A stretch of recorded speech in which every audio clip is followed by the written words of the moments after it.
Dengan bahagianya dia conteng. Apa lagi nak lukis tu? Okay, rumah lagi warna purple. Yang kena tulis surat cinta sini sudah. Kreatif tak? Ada tak anak kalian kreatif begini? Tapi kalau kreatif depan mata kita, memang kita dah jentik kan tangan dia kan. Tapi ni kadang-kadang kreativiti dia orang ni nampak lepas dah jadi. Kita tak sedar, tahu-tahu dah ada. Yang ni kes khas lah. Sebab dia lukis depan kita, bolehlah kita jentikkan tangan dia. Tapi nak cerita, jangan risau, InsyaAllah boleh bersih balik. Tak payah susah hati, tak payah down, tak payah koyak hati tu. Sebab contengan ni boleh hilang. Tak boleh faham? Kalau ada kena kat seat kereta, dashboard ke ataupun kes-kes macam ni, hanya perlu guna tisu dan sabun badang multi-purpose. Tengok memang tak boleh hilang tau. Tengok Kak Feri gosok, tak boleh hilang. Memang tak boleh hilang. Kak Feri gosok lagi guna tisu pula. Nampak Kak Feri gosok? Memang tak hilang. Kak Feri dah gosok, memang tak hilang. So sekarang ni Kak kalian spray dan lap.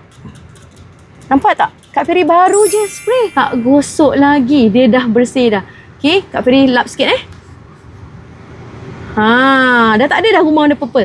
Pada tadi kita dah gosok, kita guna tisu, guna tangan, memang tak hilang. Okay, kita fokus kat bintang pula. Tengok ni bintang ni. Kita spray. Tengok. Jatuh sendiri menitik-nitik. Nampak tak? Function. Bintang kita dah tak ada. So, jangan bimbang mak ayah. Kotoran ni boleh bersihkan. So, Kak Feri spray semua kat tangan kat sini. Sebab susah pula bila spray kat direct tu takut kena muka kan. Kak Feri pun lap. Okay, nampak Kak Feri bersihkan semua. Nampak tak semua dah bersih?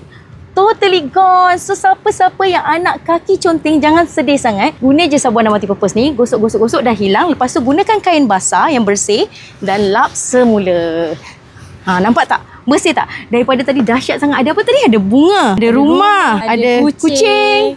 Yang besar-besar berseri-seri warna-warni atas ni dah fully gone dengan sabun badang multi-purpose. So, siapa-siapa anak kaki conteng, mak-mak kena dapatkan benda ni. InsyaAllah bukan kereta je tau. Rumah pun boleh bersih.